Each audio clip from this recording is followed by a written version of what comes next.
Last week, I made over $2,000, and the week before that, I made over $900 selling AI, and I'm going to show you exactly how I do it. No bullshit, I'm just going to jump right into it. What I do is that I run an AI agency, but you can literally do this alone. You don't really need a team since the AI is going to be doing most of the work for you. And pretty much what we're going to be selling are AI receptionists. Now, I use a website called Retail AI, and if you don't know how to build an AI receptionist or how it even works, I have multiple videos talking about that, so you can just go ahead and check them out. In this video specifically, I'm only going to be talking about my outreach methods and pretty much the sales process. What an AI receptionist does is that it answers calls 24/7, it automatically qualifies the leads, and it books appointments for a client. And the reason businesses actually need this is because for every call they miss, the more money they lose. And you're essentially solving the problem for them, which is when they're going to see so much value on your product. So now that you know what to sell, you got to know who to sell it to. You got to know your target audience, or another way you can call it is your niche. And we're pretty much going to be targeting local businesses whose income actually comes from their phone. We're going to be narrowing this down, or another way to say it is niching down. You're going to pick a single niche. And I recommend targeting a business that actually gets a lot of value from these calls, to the point where if they miss a call, it's actually a lot of lost money for them. So this could be something like dentists, hair salons, plumbers, HVAC companies, and lawyers. Now, the reason why hair salons may be good is because they get a lot of calls during the day, and most of the times you're not going to have someone answering those calls, right? So they're most likely going to be interested in your service. However, it's going to cost you more per month because the AI receptionist is going to be taking all these calls, and that reflects on your budget, right? So I'd recommend choosing a niche where they actually get a lot of money from those calls. And that's the thing most people don't talk about, because while hair salons get a lot of value from their calls because it's saving them time and money, if they miss a call, they're probably going to be fine. It's only going to be like $27 or something like that. However, with a dentist or a plumber or some lawyers, if they miss a call, they're probably going to be losing on a $2,000 opportunity, right? And even if they don't get that many calls, it's going to be better for you because you're not going to be spending that extra money that you would if it was a hair salon, for example. So yeah, I definitely go for businesses that actually get a lot of money from those calls. And essentially, like I said before, the problem or the pain that they have is that every time they miss a call, they lose out on money, right? So now that we identified the problem, we're actually going to go ahead and pitch them and solve that problem for them, which is going to be your step 3, cold outreaching. This is pretty much the method where you're going to get clients. And since we're only going to be focusing on cold outreach this video, there are 2 methods you can cold outreach, which is personally my favorite one, cold calling, and then cold emailing. Cold calling is by far more effective than cold emailing. However, you're going to do a lot of less volume than you would with cold emailing because it literally just takes a second. You can sell like 100 emails. So that's a pretty good advantage about cold emailing. However, I mostly do cold calling, and then when I can, I just send a few emails. So I just say something like, hey, I tried calling you guys, but no one answered. That way, subconsciously, you're going to think like, oh, this was probably a customer and nobody was there to pick up the phone. So then after the problem is present, they're going to be like, okay, yeah, we have a problem that they probably didn't know they had before. So you're just going to go ahead and tell them, hey, the more missed calls you have, the more lost revenue every single day. And logically, no business owner likes to lose money. So then we have our hook. You're pretty much just going to tell us something like, hey, I already built you guys an AI receptionist. Would you like to see how it sounds? And the main goal with cold calling is that you don't want to pitch them the service on the first call. You don't want to sell anything in the first call. Your main goal when you're cold calling should be to get them to book a call with you. And this is pretty much going to be a quick discovery call where you're going to show them how the AI receptionist actually sounds like. And then that's where you're actually going to pitch them the service. Then we have cold emailing. And most of the times you actually want to keep this short.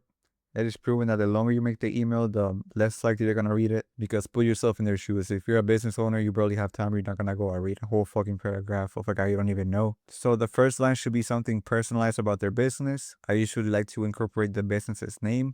Then on the second line, you want to tell them their problem. And then your third line should be what you're going to do for them, how it's going to benefit them. And you want to present this in a very specific way because honestly, they don't give a fuck about who you are or what you do. What they care about is results. They want to see how they can benefit from you. And that's just the way it is. And then your call to action is going to get them to book on the same call that you would if you're cold calling. Now, if they don't respond, you actually want to follow up at least like 3 times, just so in case someone might be potentially interested in your service, then they'll slip right through the cracks, you know? Again, your main goal should be to get them on that discovery call.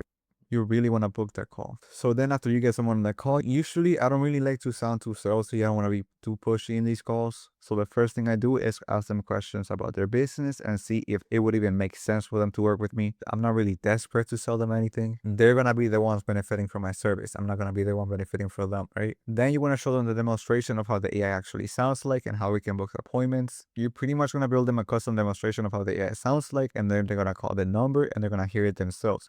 You're pretty much just gonna screen share them the calendar, and they're gonna see how it books the appointment. Then you wanna handle common objections. If it's too expensive, you gotta ask them what is one missed client worth. Most of the times it's gonna be more than the monthly cost of your AI receptionist. And something I like to focus on as well is the AI receptionist is by far cheaper and more affordable than a real human receptionist, and it works 24/7. But if you want a business that actually wants their service and they're looking for it, you can just go ahead and go to Indeed.com, which is pretty much a website where they're actually hiring people. So you can just type something like receptionist and then call them. I also made a video about that. If they need more time to think, like I said, I don't really like to be pushy about it. There has been a lot of times where I haven't been pushy, and then the next month the same guy calls me, he says, hey, I'm ready to work. And that's just because I'm not really pushy about it. It doesn't feel like a scam, right? It feels like I'm someone they can trust. I've seen a lot of them talk about how you gotta close them on their call, you gotta handle all the objections and all of this. That's just not the way I like to work. I don't really like to be pushy about it. If they don't want to work with me, that's fine. It's better for me in the long term to work with clients that are actually interested in my service. So you pretty much can just tell them you can start whenever and they can cancel at any time they want. That way it's pretty much like a no-brainer. And if they don't really trust the AI, you can just play the demo again, and you gotta tell them that you're gonna be there behind the scenes, making sure that it actually works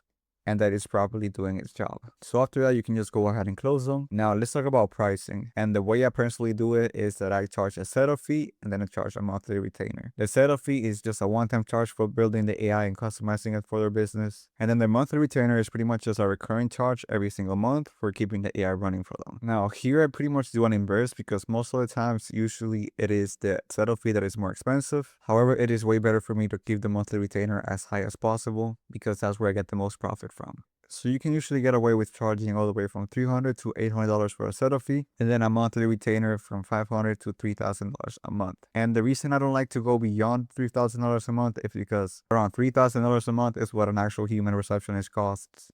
So I like to keep it underneath that so they can actually see the value in my service. And like I said before, it's a no-brainer offer for them. So once you price your service, how do you actually get paid? The way I get paid is using Stripe invoice. I pretty much just create an invoice in Stripe and then some payment link. Then the client pays with their card, and then you get paid in like 2 to 4 days. And then I just set the retainer as recurring, so it's automatic every single month. And this is actually pretty achievable if you have no experience. That's literally how I started. And let's just take a quick look at the math. Now, you only get setup fees with new clients, and you get retainers with existing clients. So let's say you sign 4 clients and you charge them a $500 setup. That's only for the setup fee without even counting the recurring income. So let's actually lower that to $300. Let's only say $300. You sign 7 clients for $300 a month. That is also going to be $2,000 a month, and our total is going to be $4,100, which is around $1,000 every single week. And the best thing is that AI does most of the work for you. Literally think about people working jobs 9 to 5 and all of that. This is just a crazy business.